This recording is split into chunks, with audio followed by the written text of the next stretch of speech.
In this video, I'll break down why I couldn't stop thinking about the iPhone X while I was using my Note 10 Plus. Stay tuned.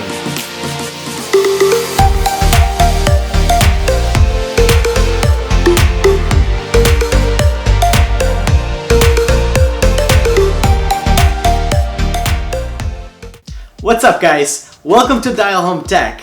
It's great to be back. It's been a long 2.5 weeks and I'm ready to put out some more content for you guys on the channel. I was away with my family. I did bring all my gear with me because I wanted to keep up and record, but the more I was there, the more I saw that I really needed to unplug and spend some quality time with them. I'm glad I did. I feel refreshed, I'm back, and I'm ready to get back on this.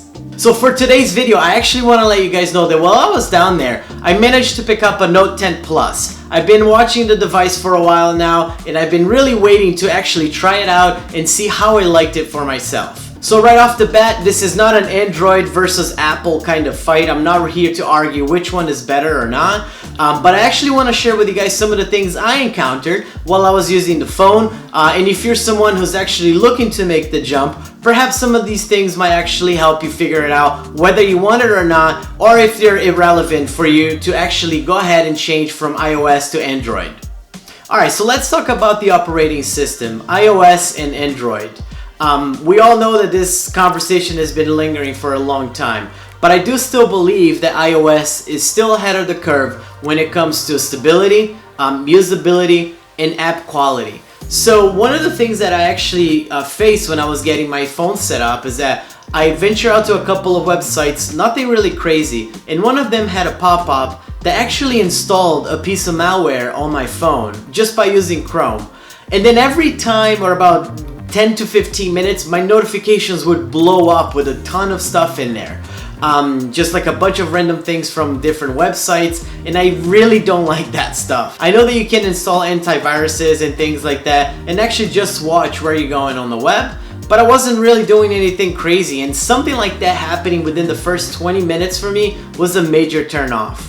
Another thing I actually really enjoy about iOS, as little as it may be, it's actually the native email application. I know a lot of people use Gmail and other applications, which they are great, and I was using that on my Note 10 Plus, but I just really enjoy how the native application on iOS is, and I hope they don't change that anytime soon. It just works for me the way that I actually save my emails, the way that I actually visualize everything, and while I was trying to do some of that stuff on Gmail, it didn't feel like as natural to me as it should. The second major thing for me was actually the ecosystem. The likes of your FaceTime and iMessage, alongside your AirPods as well as your Apple Watch.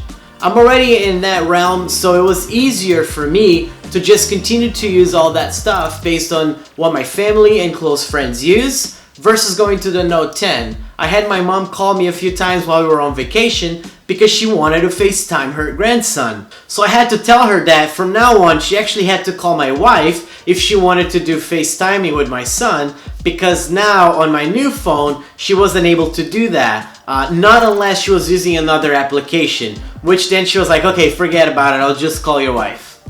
Now the third thing for me was actually the camera. And you may be saying like, what are you talking about? That camera is fantastic. And yes, I know it is. I took some amazing shots and some awesome videos on that camera while I had the phone with me. But there were a few things in there that actually turned me off really badly. So the main turn off for me was actually the night shooting on that phone. I got this really weird glow, this really weird distortion when I was shooting photos at night.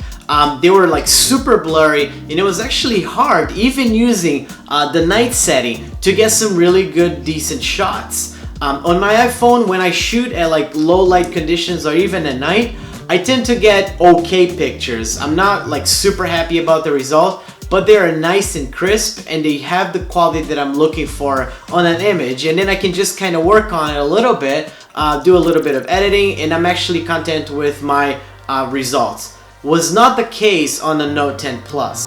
I did take some shots at night when we were kind of walking around Disney Springs, and in some of the lower light conditions, the picture came out super blurry and I was really not happy with the results.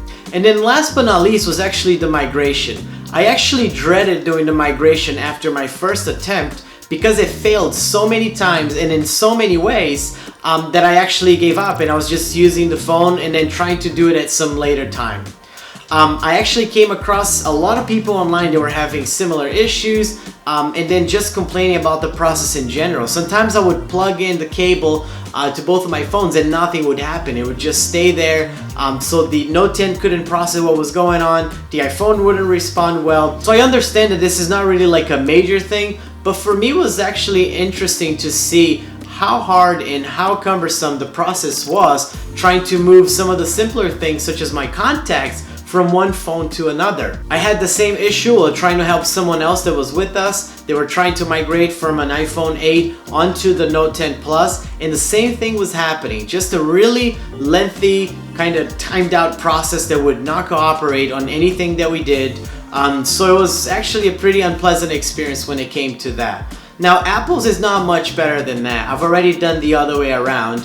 But in the end it worked. So if you are looking to make a jump from iOS to Android or vice versa, just expect to have some problems along the way.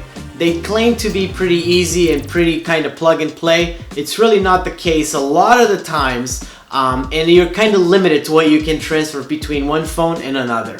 Alright guys, so at the end of the day, I did go back to my iPhone 10. I am hanging on. I know that there's an iPhone event this week on the 10th, on Tuesday, so stay tuned for that. I will be commenting, I will be talking about it. I personally am not really looking forward to the next iPhone. I don't think that's really that pleasant, but I am excited about iOS 13, which is going to bring in a lot of the things that I'm looking for, including some really nice updates to Apple Car. So stay tuned for that. I will comment, I will post some stuff about it, and then who knows, if they surprise me, I might just pick up a phone from them when they release.